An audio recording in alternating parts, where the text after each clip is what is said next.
Welcome back to Queen's Mindset. If this is your first time joining us, welcome, welcome, welcome. We are super excited to have you here with us tonight. We are on season 6 and we're getting ready to close out. Listen, we have another powerful woman in the room who is about to share her story with you tonight, and I can't wait to introduce her to you. But before we do that, if you have not done it already, I want you to go right ahead. Just hit that subscribe button just down below and make sure that you are subscribed to this channel so that you can be kept abreast. All right, so let's head right into it. Welcome, welcome, welcome, Tameka. How are you? Hi, Kamisha. I'm doing great. Thank you so much for having me on the Queen's Mindset. It is definitely an honor to be here tonight and to tell a little bit of my story. Awesome, awesome. It's definitely a pleasure to have you with us here tonight. So I know they are sitting on the edge of their seat and they're waiting to hear your story. But before we get started, I want you to tell us a little bit about who you are and what you do. Well, my name is Tameka Thomas. If anyone would like to know, I am born and raised here in Pompano Beach, Florida. I am a mother of 5 beautiful kids, and I am also the owner of Pretty Tax Solutions, which is a tax professional. Awesome, awesome. Where do you find the time to do all of that? I would say I just take it one day at a time, with prayer and thanking God that He's, pushing me to this new level, this new purpose, this new journey. So just one day at a time. All right, awesome, awesome. So you have a powerful story. I know they can't wait, and we're about to let you share that very soon. But I want us to start from the beginning. Tell us where that all started for you. I would say it started about 15 years ago when I met my kid's father. Um, Meeting him in the beginning, I would say it was smooth. It wasn't any issues, but there were some red flags that I did notice and that I just didn't take heed to it, because I just wanted to see, the good side of him. Or, he showed me different and I just was believing that, he was going to change. And that wasn't the case. Wow, wow, wow. So, you said it started with the kid's father. So what are some of the things that happen in that relationship, that cause you to recognize, hey, this is not going to work for me anymore? I would say it was verbal abuse, physical abuse. There was some sexual abuse, and yeah. Mhm. So for 15 years, so that meant then that you guys would have met back when you were in, was that high school that you guys met? No, I did not meet him in high school. I actually met him when I was 20 years old. Okay. I do actually have two baby fathers. I have my two older kids are with the previous relationship. And so I went from being 17 with my first baby father, and then I met my second baby father at 20 years old. So I feel like that relationship was where, I lost myself in the beginning with that relationship, and then I jumped quickly into another, which I shouldn't have, at that time, at that age, being, I would say, 20 years old with two small kids, and I was depressed, which, I just jumped straight into another relationship, another problem, Mm. without healing first. So when you recognize that that was the case, what are some of the things that you started to do so that you can get your healing and be able to, move past, what you would have gone through in that previous relationship? I would say with that previous relationship, I never healed. So it's like I just took those problems and went into another relationship with the same problems, the same issues, the same feelings, the same emotions. I never healed. So I'm just now getting my healing at the age of 33. Okay. So in the second relationship, you said, is it the second relationship that had the verbal abuse and the sexual abuse, or was it the first one? Yes, it was the second. The second one. So if you can walk us through some of those things that would have occurred, in that relationship that, that was a type of verbal abuse that you were getting. What was some of that was happening? I would say the name calling me names, telling me that, I'm worthless, or, when I get a job, I think that I'm better than him. Um, like just being, just bringing me down to, a lower level of, confidence in a way. So how did you guys meet? Well, okay, so I would say, okay, so I met him at the club. That's where I met him at. I met him at the club, one night. I just wanted to go out and enjoy myself. Being a young mom, I just wanted to be relieved of, you know, some stress and, a little bit of my anxiety and depression. So, one night I just decided to go to the club, which is what young people would do in their 20s. So, yes, I met him at the club. And at the club, he just came up behind me and he was like, "Hey, what's your name? Can I get your number?" And I gave him my number to throw him off so he can just leave me alone. But, I just gave him my number just so he can leave me alone. So yeah, I met him at the club. And then how did that relationship go? Because we're trying to walk through here how you met him, because I'm thinking in that stage when you first met him, of course you didn't see or saw that coming, that he would have been No. abusive like that. So talk to us about, how that relationship started and what were some of the good times before it led into, when he started to show his true colors. Um, okay, so after meeting him at the club, of course, he gave me a call the next day, and it went from there to, talking every day. And then it went to me, going to see him, or him coming to see, him coming to visit me. And what made me start really liking him was, the way that he treated me, and of course, how he was with my other two kids as well, the way he treated them as well, like they were his own kids. And, he started helping me out with my kids. So of course, I eventually started, liking him. And then he was also funny, and I like to laugh. So that's what made me really like him as well, because he was funny. And then he was, he was smart. He was very down to earth. Um just very cool. So that's what made me start really liking him. I would say those were, you know, for the most part, those what got my attention. That's what got my attention, his personality. So when you introduce him, did you introduce him to your family and stuff too as well? I think he introduced me to his family first. So Okay. my first time meeting his family, I met his dad, and his dad was like, where did you meet my son? And I said, I said, I met him at the club. And his dad was like, you don't know what you're getting yourself into. And I laughed because I'm like, what do you mean? Like, what do you mean? And he was like, baby, you don't know what you're getting yourself into. And at that moment of him saying that, I thought it was just a joke. I'm thinking that his dad is just playing, because I'm like, this is his dad. I'm pretty sure he's just playing. And no, I feel like that was his dad giving me a warning, like, listen, baby girl, you don't know what you're getting ready to go through or experience with him. But at that time, I was like, you know what? I'm just gonna give it a try. Wow. And then what happened when you introduced him then to your family? What was the response from them? For the most part, my mom and my family didn't really, engage in him at that time, because it was so early.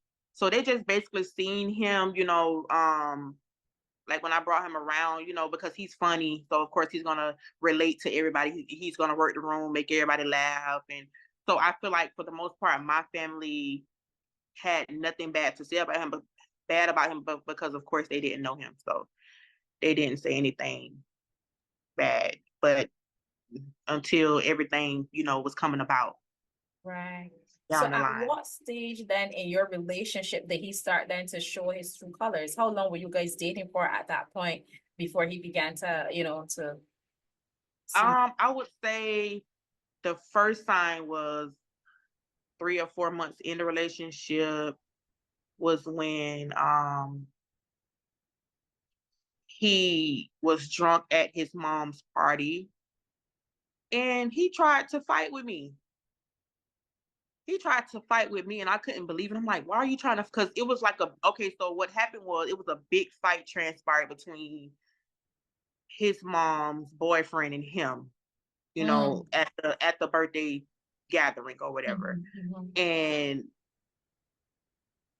I guess he was already drunk, and it was like fighting going on, and it was just too much. And I wasn't used to that. This was my first time being around something that just pop off like that, as a family. So that night he tried to fight with me, and I'm like, what's the problem? Because I had excused him because I thought that it was just the liquor, it was just the alcohol. And I didn't know he drank. I didn't know he drank until that night. Wow.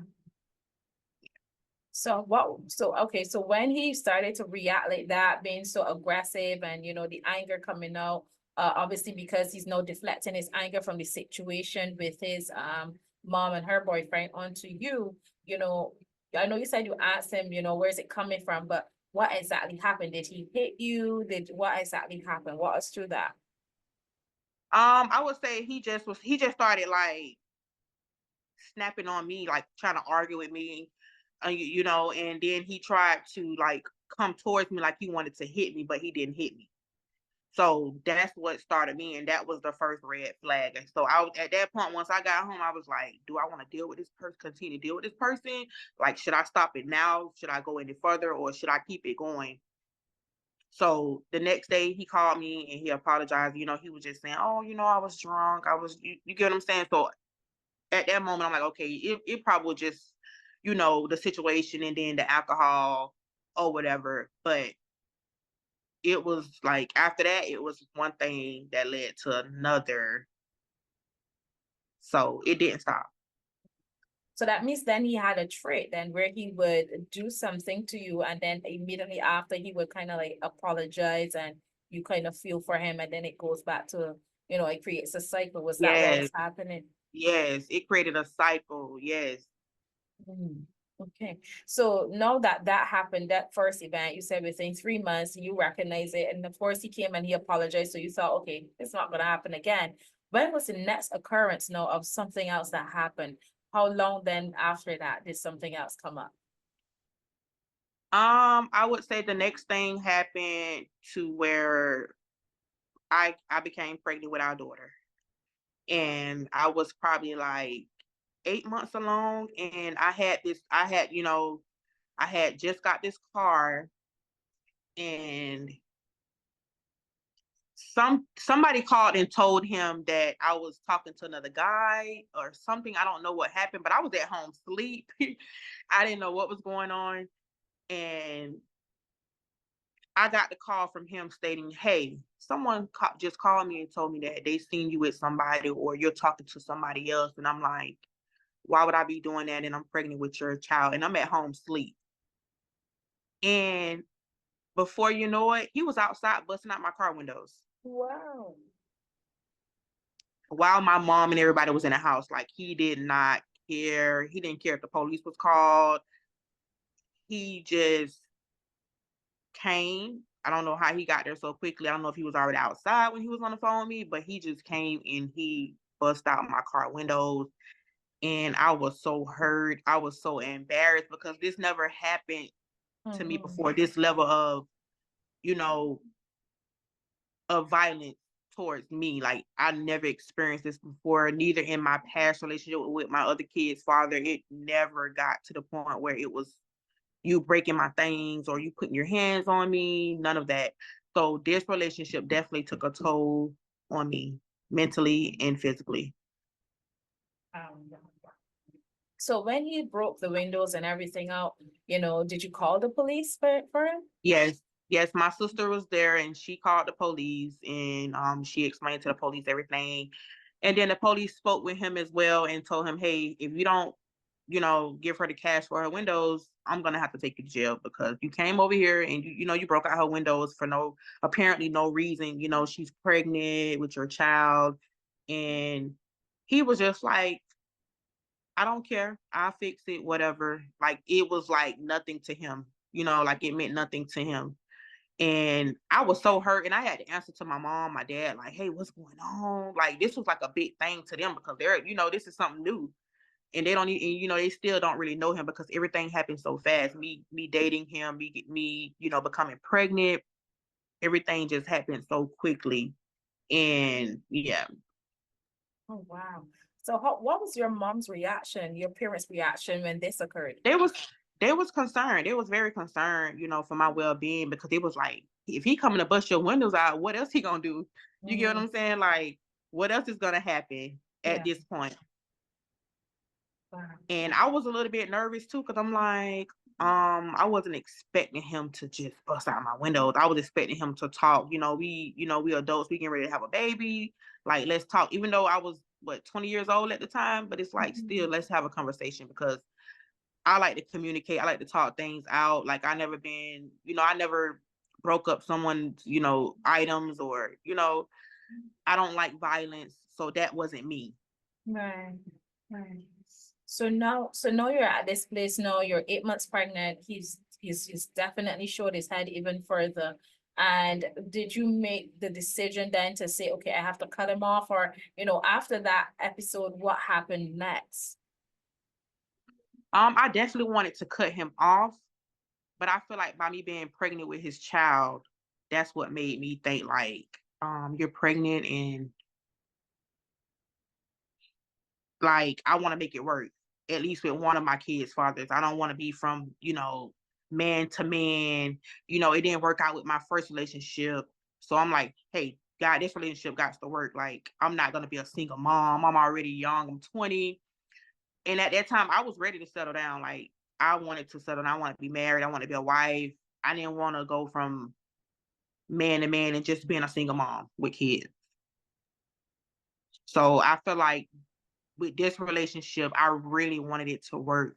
Like I really wanted that to be my husband, that be it. You get what I'm saying? Yeah. So it was just him basically once again apologizing, paying for the windows, and okay, this won't never happen again. You get what I'm saying? But no. So, so now you've decided then, okay, let's work it out. I'm gonna try to stick it out with him. Maybe we can do something. Did you suggest counseling to him? Like, what was your thought process of how this thing can actually work? I feel like at that time I wasn't even thinking about counseling. I wasn't thinking about none of that. I don't know why at the time I didn't. I don't know if it was because I was young and the place that I was in already, the space that I was in, the mindset that I was in. I was not thinking about therapy for him at that time or me. It was just like, hey, let's get through another day. Let's continue to work on us. Let's continue to focus on some goals. Because see, it was always about, okay, me writing down my goals and, me always trying to outdo, the old things that was in my life at the time. And, being a young mom, I just wanted to grow. That was it. That was my focus. And you talked earlier about, you said it was verbal abuse and sexual abuse. So when did the sexual abuse start? Ooh, the sexual abuse started about 4 years ago, but I feel like during that time, that was like when after everything had like so much has happened and I was like drained and I was like mentally not in love with him anymore. And that was when I didn't want to have sex with him anymore. So it was like, hey, if you're not gonna give it to me, I'm gonna take it. But it was like he would only do it when he was drunk. When he come home and he's drunk. That's when he did it. So I really kind of became numb to it. And it's like, who am I gonna talk to about this? I can't tell anyone about this, or um I didn't want to be embarrassed, telling my mom or, my close friends. Like I never told anyone this is the first time I'm speaking about it. So no one knows about it. But yeah, he did it a few times, when he came home drunk. But I feel like I was already numb from everything that he had done to me. So I just overlooked it. And what do you think was the main reason why you kept staying or holding on to, I mean, because based on what you shared, you could see that this was a problem. You could see that this was a normal, you could see that he had a challenge. So what was that main thing, that kept you holding on and saying, okay, I'm still gonna fight for this relationship? What kept you there? Um, I feel like the main thing was that I still seen the good in him. I know how he was when he wasn't drinking. Um, and I didn't want to, boom, once again, be a single mother with now with what, 5 kids, because it's after the first child, 6 years later, there were 2 more kids. And I didn't want to be a single mom. I seen what he can do and how he is when he wasn't drinking, because he was the excellent man. He was a provider. He was very smart. He did construction, very good with math. To be honest, I really was like trying to help him, but at the same time of me helping him and then me trying to elevate, like the two just didn't mix, because I guess he didn't want what I wanted. And the communication stopped between us because he didn't want to communicate. So the things that made me stay was, um I was already 3 kids and 11 years in a relationship, and I really wanted to make it work. Because I seen, the good side of him. I know how he is when he's not drinking. Um he was very smart. He was um a construction worker. He was a great provider, and he really loved, me and his kids. Like, we meant everything to him, and he meant everything to me as well. So I didn't just want to let it go, because I feel like I had already put in the time, the work, the energy, the years, and I really wanted to make it work. I didn't want to start all over again, with the new person. Understandable. And like you said earlier, you said that, most of the things that you were going through with him was kind of embarrassing for you. So you didn't want to talk to anyone. But is there anyone in particular that you trusted enough to start to share some of the things that you were experiencing in this relationship? For the most part, a lot of people already knew, like my family and his family, like they already knew about the domestic side of what was going on. They already knew about the breaking the windows, the slashing my tires. They already knew about, all of the fights, all of the times that the police was called, and, the disrespect that he would do in front of my family and his family with trying to fight me, cursing me out. So it's like everybody already knew, so it's like I really didn't have to say much because they already knew. So it's like, at this point, my family was like, at this point, are you making this work? Because, you know, it was starting to get like my dad was getting involved, and, he didn't want me to be with him anymore because, he was scared that this man was going to end up hurting me or my kids one day. And then I'll have his family calling. Of course, they're like, oh no, like, it's not right what he's doing. But he's a good person, but it's like, yeah, how long am I gonna have to put up with him? And when I do get ready to leave, is he gonna hurt me, or is he gonna try to hurt me? And there was some fear. I was scared, to leave too at the same time, because it's like, is this man gonna let me go in peace, or is it gonna be problem? So at any time, did you threaten him that you would leave if he continues to do the things that he was doing to you and your family? Oh yes, I told him plenty of times, like, listen, if you don't stop, I'm just gonna have to leave you alone. And to him, I felt like it. He felt like, to him, it was like it was a joke. Like, you're not gonna leave me. You're not going anywhere. Mm. Because of that control, he felt like he had the control over me, and he felt like I needed him. Who else? Who was gonna help me with the kids? Who gonna want me with 5 kids? And am I gonna struggle without him? So it's like, you need me. You're not going nowhere. You need me. Wow, wow, wow. So you said that both parents saw what was happening, and of course you said your dad, didn't want that for you. What does his family say? Did they intervene at any point? Did they try to talk to him or anything like that? I would say they would intervene and say things, but to be honest, I felt like, of course, they're on his side. That's his family. At the end of the day, they're on his side. No matter what happens, they're on his side. It was, hey, if you need a place to stay, you can come to my house and she put you out. Or, sometimes I would bump heads with them because, they didn't like me, or they'll try to say things to hurt me as well, or to try to, break up our relationship, because I really feel like they were a big problem in our relationship as well. So, but it was like, for me, like, why don't you guys like me? I didn't do anything to you. Mm-hmm. I just want to love your brother. I just want him to be a father. And, we be a family and we grow and we build. But I feel like, when I met my ex, he was already damaged. He was already damaged because the same thing that he was doing with me, he did it with the previous women before me, which were the mother of his kids. So it was a cycle for him. I just was walking in and didn't even know what I was getting into.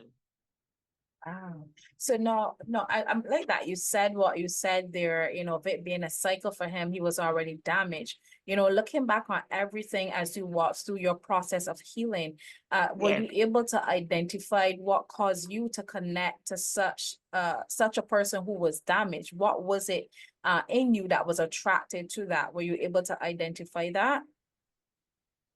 Um, I'm not sure. I feel like I feel like my depression could have, as I'm thinking in the spiritual, that Mm. I was already feeling like I was low self-esteem, not feeling wanted, not feeling love. I was already, rejected by the people who said that they loved me and they cared about me, as a child.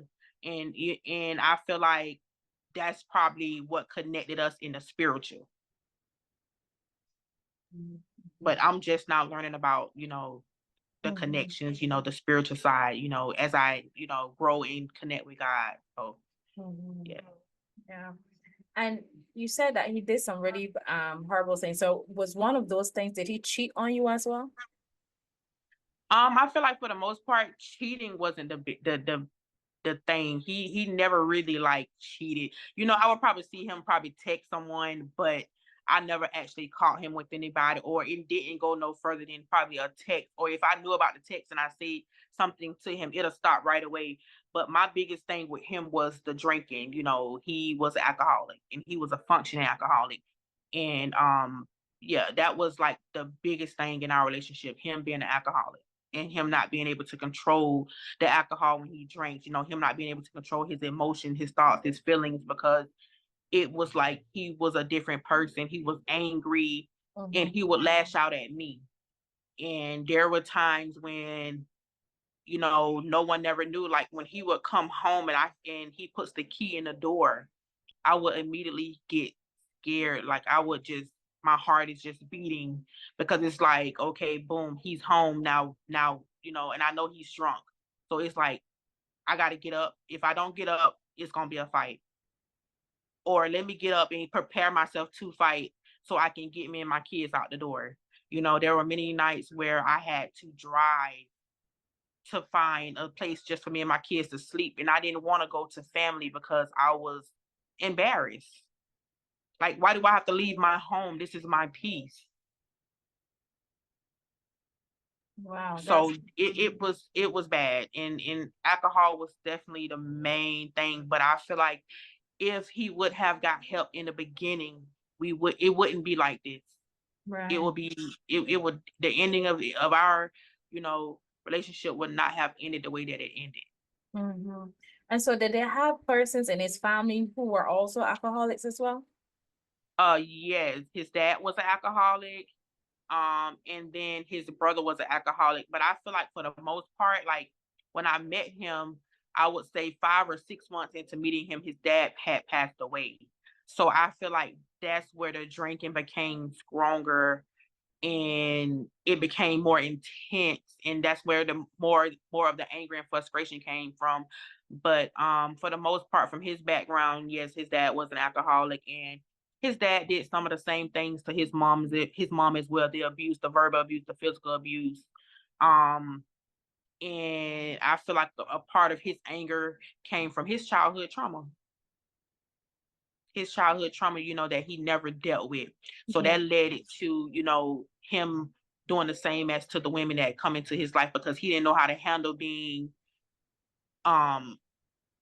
he didn't know how to handle, I feel like he didn't know how to handle a relationship, being a man, being a father, even Right. though he was taught to just, to work. He was taught to be a provider. His dad did teach him that. But as far as relationship goes, no. Mhm, mhm. And so, at such a young age, having to go through that, because you said the relationship started with you guys at the age of 20, and then you stayed together for like 11 years.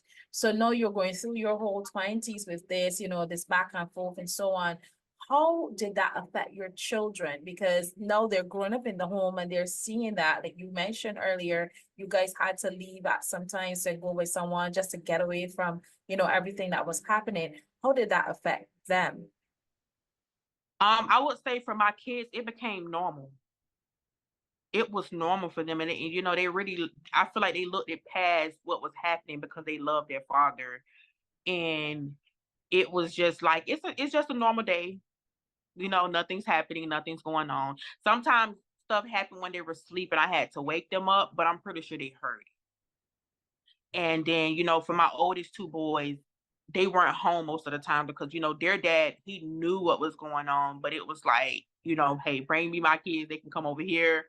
So he, my older kids, they seen it, but they didn't really see everything because they were gone. But the kids that I shared with him, they experienced it, but it was normal to them. I feel like what really made me walk away was when now he's 9 years old. At the time, he probably was about 5 or 6 or 7, I'm not sure. But when he would laugh at me when his dad would do things to me, that's when I knew it was time to go, because it was like, why is my son laughing at what his dad is doing to me? This is not funny. So that's when I knew in their minds, like, hey, this is normal. Wow, wow, wow.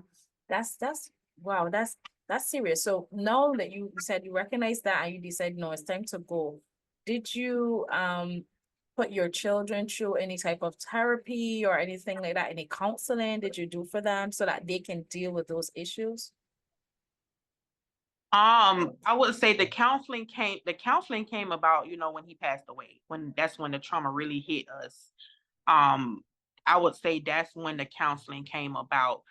But throughout the process, like, I wasn't even thinking about, the therapy, putting him in therapy. Like, only until he passed away was when they needed that. I feel like that's when they needed that therapy. But as far as them, seeing what was going on inside of our home, no, therapy wasn't talked about. Like, I wasn't even thinking about it because I feel like I was just mentally trying to live day to day and get through each day, dealing with him, because I felt like I'm surprised that I'm still here, but, to talk about my story and to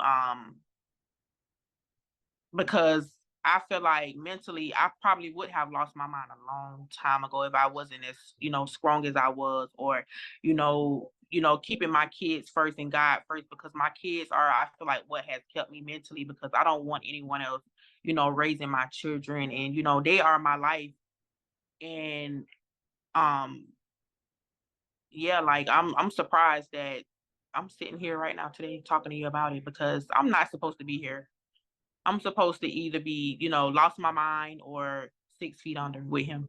Mm. And so you talked about his passing. Can you tell us how did he pass? How did that occur? He passed away from suicide, unfortunately. It was supposed to be a murder suicide. Um, and I feel like for the most part, the suicide came from the trauma. I feel like it came from his trauma, and I feel like it came from his depression. And I also feel like it came from him not being able to, no longer control me anymore. So you said murder suicide. Can you explain some more on that? What do you mean by Uh, murder suicide? Murder suicide meaning that he was supposed to kill me and then kill himself, but it didn't go that way. you know, it just ended up him just, you know, killing himself. So how did that happen? Did he come home and then just try to do something to you again, be with his anger? How did that happen? I'm gonna first say throughout the years, he will always joke about, hey, if you ever try to leave me, I'm gonna kill you. And I used to, you know, brush it off because I'm like, boy, you know, you're just playing. You don't mean that. Like, you love me and your kids to death, but I don't think you'll kill us. And it went from him, I guess, telling me and then telling his family about it. You know, they would brush it off too. But he's been gone for 2 years now. So I would say three years ago, I decided to walk away from the relationship. I decided to walk away because he, you know, you know, broke out my car windows one day just for me sitting outside because he was very jealous. He was very jealous. He didn't like me to go anywhere. He didn't like me to be around people. He didn't like me to get my hair done. He just, you know, he just wanted me to sit in the house, and that's just what it was. And one day I was just sitting out on my porch, which the neighbors already knew about, you know, the fighting because they would see it and they would hear it at night or even during the day because he didn't care because he would talk to me any kind of way. He was just very, very jealous person. And so I was sitting outside one day and the neighbors were outside, which are men. And I'm just sitting there because I'm kind of like an outside person. I don't like to be inside all the time. And he pulled up from work and he was like, "Oh, what you got going on? What are you doing?" And I'm looking at him like, "What do you mean? I'm just sitting outside." So that's when he just, you know, he just got very upset. He wanted to argue, he wanted to fight, and he just started breaking out my car windows in front of everybody. You know, this is something that he did throughout the years, breaking out my car windows, breaking my phones. So this was like nothing new. It wasn't nothing new to me. So I just sat there and I'm like, okay, you know, because at this point I'm just tired, like I'm just mentally tired. So he started to chase me around the car so he can get to me, so he can put his hands on me. So he couldn't get to me, so he went to our daughter.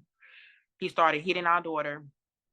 And that's when I knew at that time, I'm like, yeah, it's really time for me to go because now you're putting your hands on our child because you can't get to me.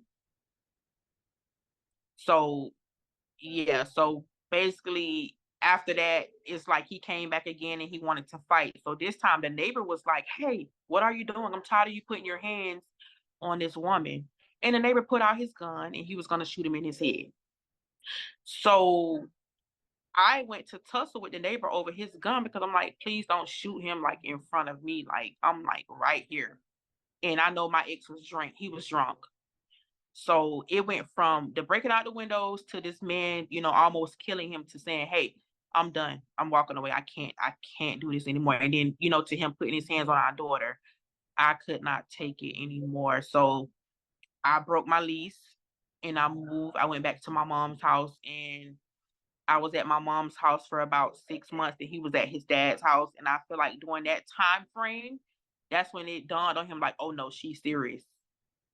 So that's when I feel like that's where the depression really hit him. And, you know, his mom would call and be like, oh, he's very depressed, he's sad and everything. But it's like, hey, I can't put up with it anymore. I gotta love me. I gotta find me and I gotta grow because I'm study trying to help him and hang on to him. And it's like, what am I hanging on to? I'm not holding on to anything, you know, because I'm not happy and I want to be happy for a change. My kids deserve a happy mom. They deserve a peaceful house when they come home, you know, and it went from there to me finally finding a place to stay. It took me 6 months to find a place to stay and we moved in and you know it was peaceful, but at the same time I was scared. Like I put cameras from the inside of my house to the front of my house to the back of my house because I was at that point it was like I was just scared, like, you know, what if he do try to do something to me? Because before I left my mom's house, he called me and he told me to come outside. And he was like, if you don't come outside, I'm gonna kill you. Wow. And I was like, and I heard it, I heard his voice. Of course he was drunk. Of course he was drunk. And I just immediately froze on the phone and I was like, okay, so this is what I'm gonna have to deal with. Because, during that 6-month time frame, I was letting him still see the kids. I let him come to my mom's house and, visit them and see them. But I wouldn't go around him, and he didn't like that. He did not like that at all. Like, hey, like, what's going on with me and you? And I'm like, listen, I just want you to communicate with the kids, and that was it. So fast forward back, when I did move into my home, that's where I put the cameras all around, just from him, saying what he said on the phone. And I was scared for my life. I was scared. I didn't tell my mom. I didn't tell anyone. I did tell his sister that I was scared, and she was like, "I don't think he's gonna do anything." You get what I'm saying? They didn't feel like he was gonna do anything, but in my spirit, I knew something was wrong. Like, this time is different, and this time is real, and he's serious. And so I would say, like 2 months into moving there, he hadn't seen the kids, and I was like, you know what? I reached out just by being nice. I reached out to him and was like, hey, you want to see the kids? You can come see them every other weekend. And I gave him my address, and that's where I messed up at. That's where I went wrong. I should have never did that. I should have never did that because I thought that mentally he was okay because I gave him space and he wasn't. So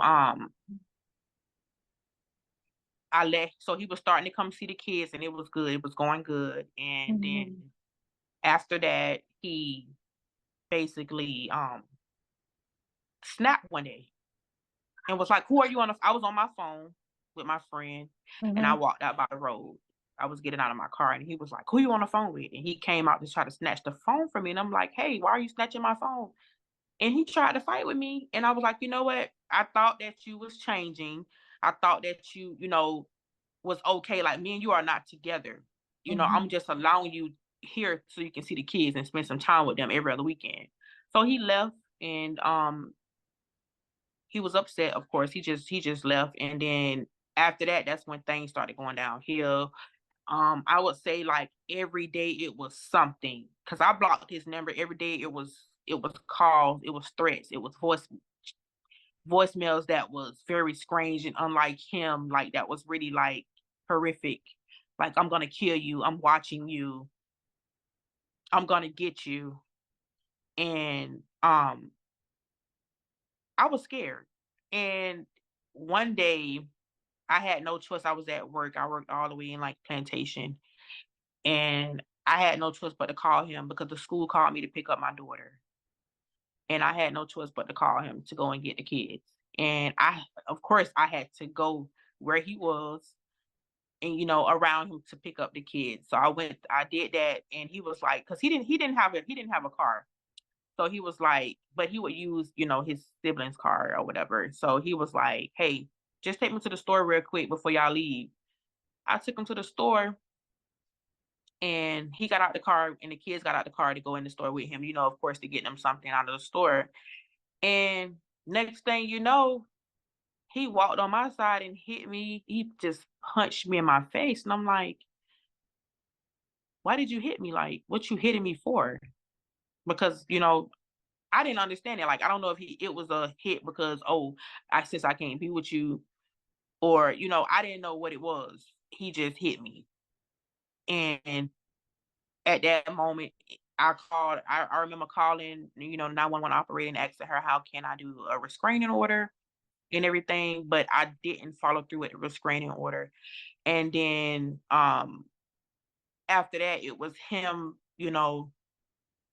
coming to my home and going through my stuff. And he went through my journal. He read my journal, and he just it's like he just went crazy. Like, he just wanted to fight. And then, my neighbors coming outside again, and I'm like, I can't do this no more. I'm tired of being embarrassed. Everywhere we move, it's problems with you. It's, the neighbors coming out, it's the police being called. Like, what do you want from me at this point? Like, please tell me, like, what do you want from me?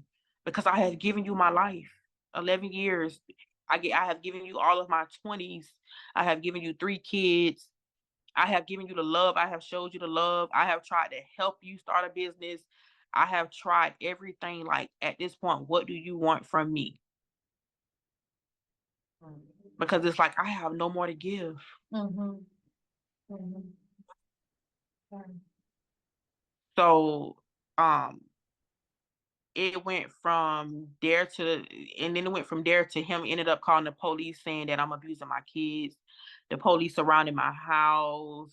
When I tell you they was called every day, and I'm like, listen, ma'am, you can see my kids. They are fine. My kids came outside. They're fine. I was like, she was like, so this sound like somebody that just upset with you and that just want to be with you. I was like, yes.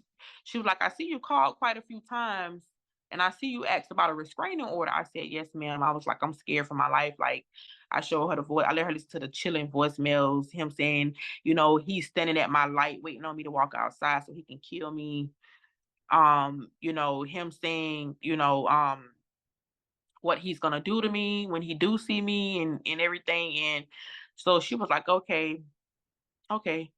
Then next thing she left. It was like, well, the kids look fine. If you need my help, I'm gonna be in the neighborhood for the rest of the night. Just call me. So I'm like, okay. 30 minutes later, I hear a knock at the door again. It's him with he had on like a raincoat. And I'm like, what he got on a raincoat for? So I'm like, he's like, open the door, open the door, open the door. And I'm like, why am I opening my door? And he was like, open the door. And I was like, no, I'm not opening my door. And he pulled out a big butcher knife from his pocket. And he was like, if you don't open this door, I'm gonna kill you. And he went to my car. Once again, he always go to my car because he know I have no other transportation. So it's like he knew how to get me. And he slashed every tire. He slashed every tire. And then he just took off. He just took off running. And he left the knife in the yard, the raincoat, his shoes, everything. And I called the lady again, the officer, and she came back out. She was like, yeah, I think it's time that you really do the restraining order because at this point, I don't know, you don't know what's going to happen or what he's going to do. So it's like every day it was something. But after that situation, it kind of dumbed down a little bit. So I thought that everything was going to get back to normal. His family, once again, they called, they came over, his sister came over and she was like, I'm so sorry, you know what he's doing. She helped me get my tires and everything. And I would say about 2 weeks in, things was just quiet and it was okay. And then his brother would come over and get the kids and I would send the kids with his brother and, to go and see him. But no, it wasn't quiet. It was him just waiting on a perfect time, to continue to bother me and harass me. So one day I had to let my car go back. I was really during that point in time, I was really, really going through it. I was trying to pay the bills by myself, trying to pay my car note, car insurance, trying to work, be a mom, and I started to I started to fall. I was starting to get behind on my rent. So I started to get behind on my car note, my car insurance.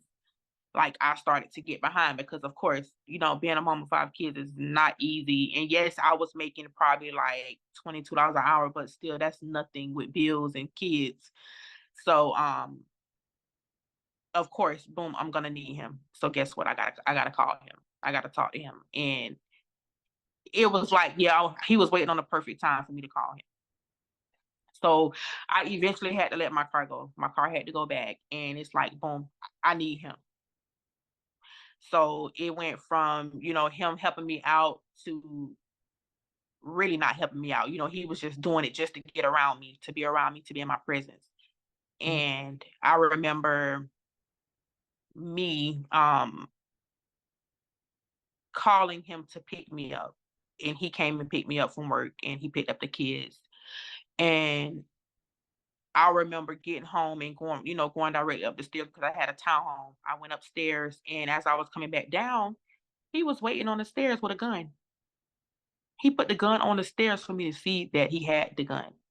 And I'm like, I asked him, I said, why do you have a gun in my home?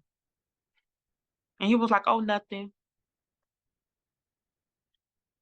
And I'm like, what do you mean, oh, nothing? Why? Like, are you trying to scare me or something? And he was like, no. So he went and got he went outside and got in the car and he left. So what I did was I called my landlord and I broke my lease again because I'm scared. At this point, I'm like, okay, no, he's not joking. He's not playing. He's gonna kill me.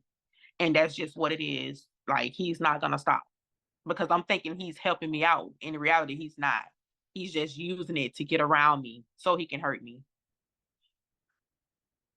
And so I ended up breaking my lease again, going back to my mom's house again. And at that time, it's like I'm still communicating with him just so he won't hurt me, just so he won't kill me because I'm like, I'm scared. If I say anything wrong, this man probably gonna take me out. So as I'm back at my mom's house, he's, he don't have a car. So of course I gotta help him. I went and got another car with my tax money because that's when I would say 2 months later it was tax season. So I got my tax money, I went and got me another car. And of course now I gotta help him. It's like we're helping each other get through, but in reality, he's not really helping me. He's just doing it to get around, to be around me. So I'm like, I had no choice at this point. So I'm like, you know what, whatever. I'm just gonna try to pray this through because I was scared. So as I'm helping him, it's like he still wanted to get me by myself. And I'm like, why do he keep trying to get me by myself? I'm like, I made sure my kids are in the car each time I picked him up or did anything for him. I had the kids in the car. And so one day he said, let's take the kids somewhere. So I'm like, okay, we can take the kids somewhere. So we took the kids to the beach. After the beach, we got pizza, went to the park, let them play and everything. So we got back to my mom's house and he was like, can you take me somewhere real quick? And I'm like, okay. He was like, you can put the kids in the house. And I'm like, in the back of my mind, like, no, do not take the kids in the house because if this man gets you by yourself, like, you know what time it is, it's gonna be problems. So I took the kids in the house or whatever, not listening to my spirit. I'm like, okay, whatever. So we're driving, and as we're driving, he tried to make me pull in some warehouses, and he basically wanted me to sleep with him. And I was like, no, I'm not doing that. And it's like, once again, he was trying to force himself on me. And I was like, no, I'm telling you, I'm not doing that. Oh, but you doing it with someone else. And I'm like, I'm not doing it with anyone. I was like, this is against my will. If I tell you no, no means no. And so as he tried to force himself on me, that didn't work. So I'm driving again. And he was like trying to make me wreck out my car. He was like, you know what? I'm finna run us into a brick wall. And I was like, no, you're not. And I pulled my car over really fast. And as I put it in park, he tried to grab me. In some kind of way, I got loose from him and I jumped out my car and I started running. Wow. And he took my car and he was like, I'm just gonna run it into a brick wall. He took my money. He had everything that I had in the car. And he went and took money off my car. He took $400 off my card. It's like he knew how to get to me. He knew my car and he knew, my money and my kids were like my everything. So he knew how to get to me. He knew how to make me feel low. He knew how to, make me upset. And next thing you know, I was like, you know what? I just walked to my mom's house and I was like, you know what? I'm just done. And I don't care what happens to him. I don't care if he try to come kill me. At this point, I don't care because I can't, I can't take it anymore. I was like, that's it. Like and I'm like, you see what I'm already going through. Like, I'm back at my mom's house. I'm just getting a car. Like, I'm tired of getting cars already because I had already let 2 of them go. I had to let apartments go. I had to let a lot of things go dealing with you because you just the type of person that don't care. Like, I lost a lot dealing with him. I lost myself. I lost my sense of style. I just lost myself dealing with this man. And I was tired. I was mentally and physically, emotionally tired. And I just wanted to be free. So, okay. So I know we're coming pretty close to the end. And those of you who are joining us right now, I want you to go ahead, just like this link, share it with a friend, get them on the line, drop your comments below, because we will be responding. But before we wrap up, I have to ask this question. So you said, okay, so now you're driving, you got out of the vehicle, and when he drove ahead with the vehicle, what happened then? What, did he kill himself? Like, what happened? No. He didn't kill himself. He didn't kill himself. He just took my car and he probably brought it back a couple hours later. And he was just like, hey, your car is outside, your keys are in the car, your wallet is in the car. But guess what? I got some money off your card. Wow. Wow. And so at what point then did he commit the suicide, and how did that happen? I would say he committed suicide probably 2 weeks after that. And that was with with the same gun that he brought and put on my stairs. So he just shoot himself? That's how it happened? Or Yes. he came for you and then you weren't there and then he shoot himself? Like, how did that happen? Okay, so basically, I stopped communicating with him.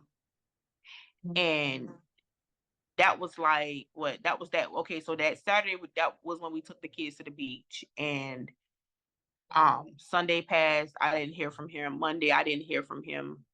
So Monday night, I heard a knock at my mom's door at 3 o'clock in the morning, and I knew it was him. And I was like, I immediately got scared. I was like, yeah, he coming back to kill me. He coming back to kill. Like, my spirit was like, he coming to hurt you. And that's just what it was. And it's like I felt it. And the next morning, I came out. I made sure he wasn't outside before I got up and took my kids to school. I took them to school. And that morning, my spirit was like, do not go back to your mom's house. Do not go back. But me not listening, I went back to my mom's house anyway. And I was like, man, I'm just going to go work out. So basically what I did was I parked my car. I let my mom know I was going for a walk. I went for a walk. And as I'm walking and I made it like on the highway where, where like people could see me, I seen his brother truck. But I thought that that was his brother. I didn't think that that was him. So I guess he spotted me and he made a U-turn and he came and he put the window down and he said, get in the truck. And I said, get in the truck. I said, get in the truck for what? He was like, get in the truck. Like his whole demeanor, like the look on his face was different. His mood was different. His attitude was different. It was like rage or like anger, like get in the truck. Like he's demanding me to get in the truck. And I said, I was going to start running. Something was like, run. But something was like, if you run, he's going to shoot you in your back. And I just had to think quick. I was like, I'm just gonna finish my walk and I'll meet you at my mom's house. And I immediately called my best friend. And as I'm walking still, like I'm on the phone with her and I'm like, I'm scared, he's here because I let her know what was going on. I was like, I'm scared, he's here. I think he's coming to kill me. And she was like, oh no, where you at? Let me leave work or do something. Like I'm coming. And I'm like, friend, I don't think you're gonna make it here in time. And I can remember hitting the curve, getting ready to go down the sidewalk, and he pulled over behind me and he just sat there with this blank look, this stare on his face, as in like he was contemplating on, I'm finna just kill her right here. I'm just gonna shoot her right here in her back. And as I slowly turned my head to look back, it was like the look in his eyes, I was like, he finna kill me. And next thing you know, I don't know what made him pull off. He just pulled off. And I knew he was going to meet me at my mom's house because my mom's house was right up the street. So as I'm walking, I'm almost to my mom's house. I see him coming towards me. At this point, he's walking. So he parked his truck and he's walking towards me. And as he's walking towards me, he's like looking at me and I'm looking at him. And I'm like, something just was like, just smile, just do something. So I just started smiling and he was like, are you okay? And I'm like, yeah, I'm okay. I'm like, are you okay? And he was like, yeah, I'm okay. And he was just like, I'm sorry about the other day. And I'm like, okay. And he was like, I want you to come ride with me. And I'm like, in my mind, I'm like, why he keep trying to get me to go with him? So as we're walking, like I'm kind of like quiet a little bit. I'm not really saying much.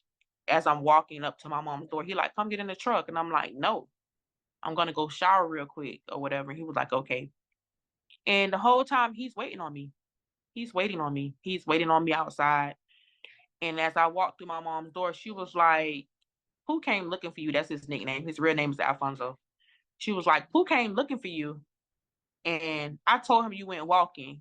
And I'm like, Mom, why did you tell this man that I went walking? Like, why did you tell him where I was at? And she was like, I don't know, because she didn't know what was going on. I hadn't seen my family in probably 2-3 months of me moving. I didn't let them know what was going on or anything. I just kept it to myself. But his family knew, but I didn't tell my family.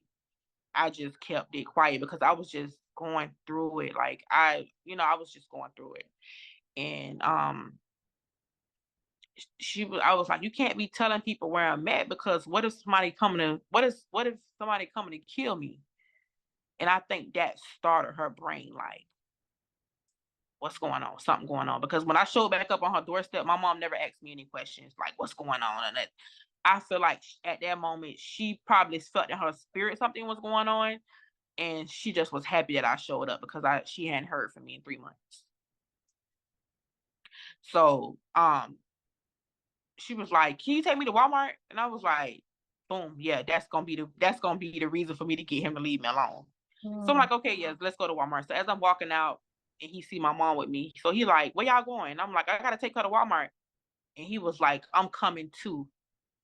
And I was like, listen, don't get in my car starting. I don't want no problems, no drama, nothing. And he sat behind me.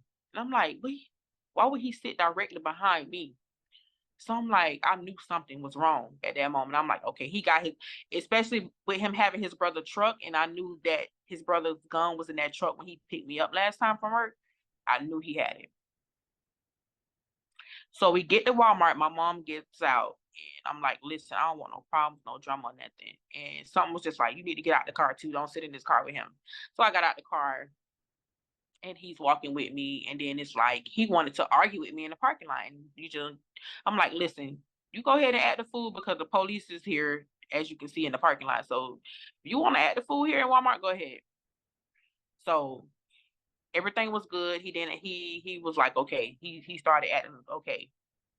So we got I just grabbed a few things, and then my mom was ready. So we getting ready to go, but we made it to the car before my mom. And as we at the car, he popped my trunk, and I had like some cords, some like cable cords in my trunk for me moving. And I was sitting down in the driver's seat, of course. And he sat down in the back seat, and it's like he grabbed the cord and put it around my neck. And he seen my mom getting ready to walk up to the car, and he just hurried up and moved it. So I'm like, oh man, he's still with the drama. I'm like, okay.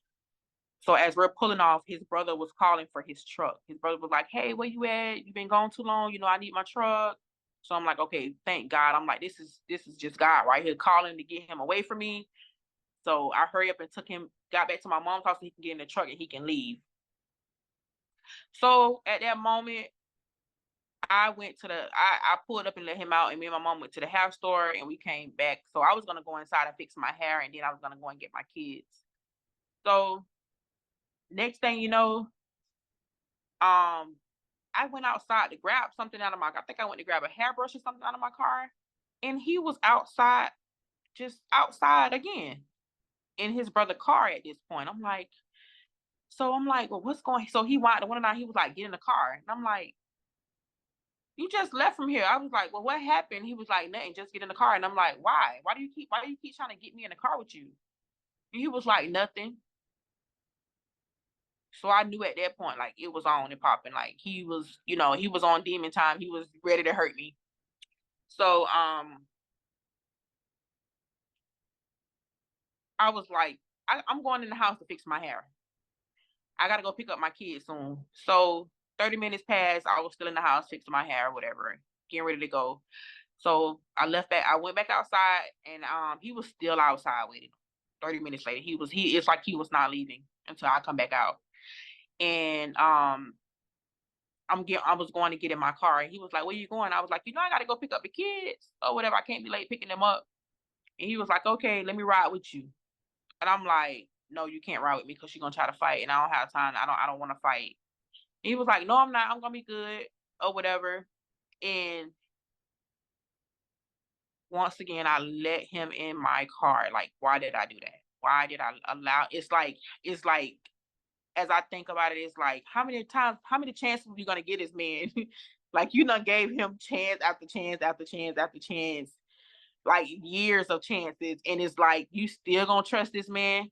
Like when are you gonna wake up? So I'm like, okay, I let him in my car again. And something was, I don't know what it was, but it was like something was telling me like, look at the brother's car. And I looked at the car and I see the brother window was down a little bit. And I'm like, hey, you're not gonna wind your brother's car window up before we leave? Like, why you leaving the window down? And he was like, it's good, let's go, it's good, it's okay. The window good. And I was like, okay.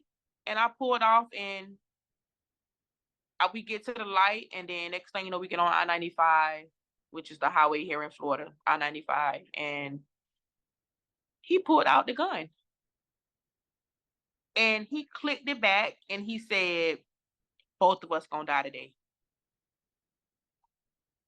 And I immediately, immediately, like the fear went through my body, the anxiety of me not knowing what to do, what to say, how to feel, what to think at that moment, what to do. Like, it's like I was going into shock at this point, but it's like I'm driving and he was like, I was like, I'm sorry. I just like, I'm sorry. I didn't even know what I was apologizing for. I was like, I'm sorry. He was like, it's too late.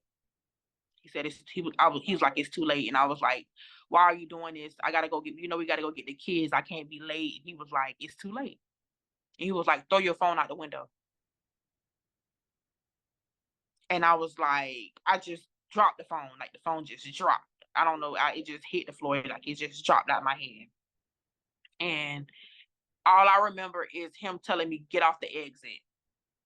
I don't remember where we went. I don't know where we was parked, but my mom said it was behind some warehouses. I just drove, did what he wanted me to do. And once I just remember being inside of the warehouses. I don't know where. I just remember being parked at the warehouses, and he immediately jumped in the back seat once he got there, and he was telling me to get in the back seat, and I was like, I couldn't speak. I just was crying. I just remember crying, you know, and he was like, get in the back seat. And I remember telling him no. And before you knew it, he punched me. And it's like I was going into a daze, like I was gonna pass out. But it's like I was trying to stay afloat so I can, know what's going on. But because I'm like, is this man gonna kill me? Because my kids need me. Like my mind just shifted to my kids, and I just did what he told me to do. So I got in the back seat, and he was like, "Pull your pants down." And I put my pants down, and he forced himself on me sexually, and he stopped. I can remember trying to like open the door. He kept closing the door, and I'm like, I can't breathe. I can't breathe. Like I couldn't breathe. I didn't know what was gonna happen. I didn't know what he did with the gun at that point. I didn't know nothing. I just was doing what he was telling me to do. And I can remember him sitting down on a seat, and he was trying to make me give him oral sex, and I was just like, no. And before you know it, it's blood everywhere. Of course, my nose is bleeding. He busted my nose, lips. Blood is everywhere. And I just sat next to him and I cried. And then something was like, look at him. And I looked at him and he had the gun to his head. And I gently, like I couldn't speak, but I gently grabbed his arm to pull it down just a little bit. And he put it to his head again. But the look that he had in his face was like, I know what I'm doing and I want you to see me do this. And I pulled it down again the second time gently. And he put it to his head again, and something just told me to jump out the car. and I jumped out. The gun went boom. I seen my window shatter, and I just ran for help. When I went to run, think these guys were, I guess they heard it and they went to pulling up the warehouse door, and I immediately ran to them and I just was like, call the police, like just call the police. And they called, and I guess they checked the car to see what was happening, and I was out of it. I was all the when the police got me, I was all the way around the building. Because it's like my body was just moving, my body was just walking. And once they got me, I couldn't even sit, I couldn't stand, I just was in shock. My heart rate was up. And once I started coming back to, I just was like, hey, what's going on with him? Is he okay? And it was like, the ambulance is here. They taking him to the hospital. They didn't know what was going on. And then I went to try to think of numbers. I couldn't think of nobody's phone numbers. And then as I'm coming to, I thought of his sister's phone number. I called her. I let her know. I called my mom. And then, I started to think about my kids were still at the school. Like, oh my God, like if they don't hear from me, CPS is going to be called. So I had to get it together because my kids were going to be stuck at school. So at that time, I just, instead of going crazy, because that's what it felt like, I was going crazy. Like I had to put my mindset and my focus on my kids. That's what kept me shift my mind to my kids, because it's like, who gonna take care of my kids? Like nobody's gonna love my kids like I love them. Nobody's gonna care for them how I care for them. And I gotta be strong for them because they're gonna need me. And I was out there for like 7 hours. I had to wait on the detective, and there was, the police, they was talking to me, but they kept it to a minimum. They was just telling me, he was gonna make it, he was okay. And I was actually praying for him because it's like, I don't want to lose my kid's father. I was with him for 11 years. That was my life. He was like my life. Like I still loved him, even though he did so many things to me, even though he hurt me, even though he said nasty things to me. Like I still loved him and cared for him. Wow. Listen, whew, that's just a lot. I know we are well past our time. We have to wrap up right now, but just before we go, I have to ask this question.